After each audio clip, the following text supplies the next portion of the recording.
તો દોસ્તો હવે સુપ્રીમ કોર્ટે એક ઐતિહાસિક ચુકાદો આપ્યો છે। હવે સંતાનોએ માતા પિતાની સેવા ફરજિયાત કરવી પડશે। જો સાર સંભાળ નહીં રાખે તો સંપત્તિ પરત કરવી પડશે। સુપ્રીમ કોર્ટે આ ઐતિહાસિક ચુકાદો આપ્યો છે। દોસ્તો શું છે સંપૂર્ણ વિગત તેના વિશેની મહત્વપૂર્ણ માહિતી દોસ્તો આજની આ વિડીયોમાં જાણીએ તેના પહેલા જે કોઈ પણ ખેડૂત ભાઈઓ અમારી ચેનલ ખેડૂત ઓનલાઈન પોઈન્ટ પર નવા છે તેમને વિનંતી કે ફટાફટ અમારી ચેનલને સબસ્ક્રાઇબ કરી દો, જેના લીધે આવી જ મહત્વપૂર્ણ માહિતી આપશો આ ચેનલના માધ્યમથી મળતી રહે। તો ચાલો દોસ્તો આજની આ વિડીયોને શરૂ કરીએ। તો દોસ્તો વૃદ્ધ માતા પિતા પાસેથી મિલકતો તેમના નામે ટ્રાન્સફર કરી લે અથવા તો તેમની પાસે ભેટો મેળવ્યા પછી તેમને તરછોડી દે તેવા સંતાનોએ હવે સાવચેત રહેવાનો સમય આવી ગયો છે।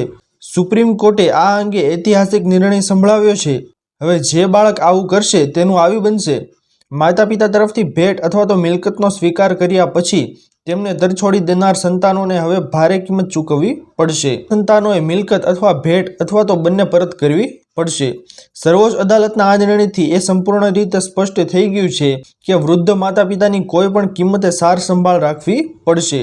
તેમને તેમના નસીબ પર છોડી દેવા પર મોંઘું પડશે। સુપ્રીમ કોર્ટનો આ નિર્ણય ઐતિહાસિક અને પોતાનામાં ખૂબ જ મહત્વપૂર્ણ છે। ભારતમાં ઘણા કિસ્સાઓ સામે આવ્યા છે કે જેના માતા પિતા પોતાના સંતાનોના નામે પ્રોપર્ટી ટ્રાન્સફર કર્યા બાદ સંતાનો તેમની સાથે સારો વ્યવહાર કરતા નથી અને તેમની કાળજી પણ લેતા નથી અને તેમને એકલા છોડી દે છે। જોકે કોર્ટના આ નિર્ણય બાદ હવે તેઓ આવું કરી શકશે નહીં। તો સુપ્રીમ કોર્ટે શું કહ્યું, શું ચુકાદો આપ્યો છે તેના વિશેની માહિતી જાણીએ તો હવે સંતાનોને માતા પિતાની પ્રોપર્ટી અને અન્ય ગિફ્ટ મળ્યા બાદ માતા પિતાનું ધ્યાન નહીં રાખે અથવા તેમની જરૂરિયાતો પૂરી કરશે નહીં તો સંતાનો પાસેથી તમામ પ્રોપર્ટી અને અન્ય ગિફ્ટ પણ પાછું લઈ લેવામાં આવશે। વરિષ્ઠ નાગરિકોના હિતોનું રક્ષણ કરવાની જરૂરિયાત પર ભાર મૂકતા કોર્ટે આ ચુકાદો આપ્યો હતો। સુપ્રીમ કોર્ટ મધ્યપ્રદેશ હાઈકોર્ટના નિર્ણયને ફગાવી દીધી હતી। જસ્ટિસ સી.ટી. રવિકુમાર અને જસ્ટિસ સંજય કરોલની ખંડપીઠે કહ્યું હતું કે આ કાયદો સંયુક્ત કુટુંબ વ્યવસ્થાના ખતમ થયા પછી એકલા પડી ગયેલ વૃદ્ધોને મદદ કરવા માટે લાભદાયી નીવડશે અને આ કાયદો તેમના અધિકારોની સુરક્ષા માટે વધુ સારો સાબિત થશે। સુપ્રીમ કોર્ટે મધ્યપ્રદેશ હાઈકોર્ટને તે નિર્ણયને પણ ફગાવી દીધો હતો જેમાં કહેવામાં આવ્યું હતું કે માતા પિતાની સેવા ન કરવાના આધારે પ્રોપર્ટી અને ગિફ્ટને રદ કરી શકાય નહીં। આવું ત્યારે જ થઈ શકે છે કે જ્યારે પ્રોપર્ટી અથવા ગિફ્ટ આપતી વખતે તે અંગેનો ઉલ્લેખ કરવામાં આવ્યો હોય।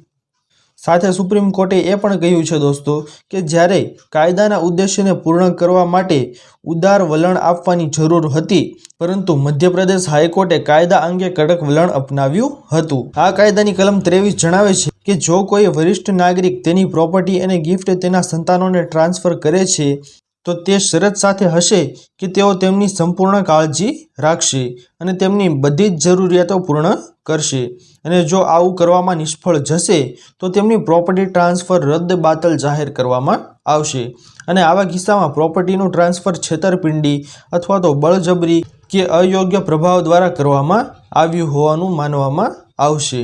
મધ્યપ્રદેશ હાઈકોર્ટે શું અગાઉ કહેલું દોસ્તો કે અગાઉ મધ્યપ્રદેશ હાઈકોર્ટે આ બાબતે કહ્યું હતું કે ગિફ્ટ ડીડમાં એવી કલમ હોવી જોઈએ કે જે સંતાનોને માતા પિતાની સાર સંભાળ રાખવાને બંધન કરતા હોય, પરંતુ જો સંતાનો માતા પિતાની સાર સંભાળ ન રાખે તો પ્રોપર્ટી પાછી લઈ શકાય નહીં।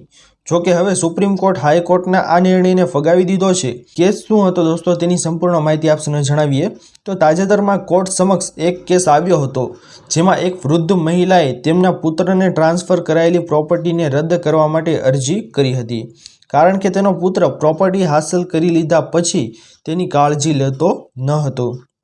કોર્ટે આ કેસમાં મહિલાની અરજી સ્વીકારી હતી।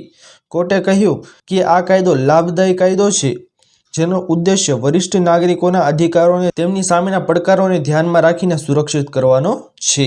તેથી દોસ્તો હવે સુપ્રીમ કોર્ટમાંથી આ નિર્ણય આવી ગયો છે કે ભાઈ તમારે તમારા વૃદ્ધ માતા પિતા છે તેમની સાર સંભાળ લેવી પડશે।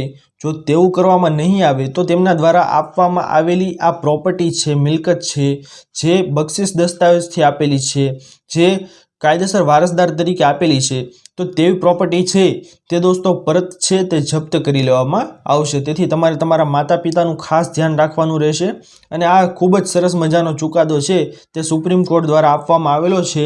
જો આપને આ ચુકાદો પસંદ આવ્યો હોય દોસ્તો તો વિડીયોને લાઇક કરવાનું ભૂલતા નહીં, ચેનલ પર નવા આવ્યા હો તો અમારી ચેનલ ખેડૂત ઓનલાઈન પોઈન્ટને સબસ્ક્રાઇબ કરી અને બાજુમાં આપેલા બેલ આઇકનને પણ પ્રેસ કરી દેજો, જેના લીધે આવી જ મહત્વપૂર્ણ માહિતી આપશું આ ચેનલના માધ્યમથી મળતી રહે. તો દોસ્તો મળીએ હવે પછીના વિડીયોમાં. ત્યાર સુધી જય હિન્દ અને વંદે માતરમ.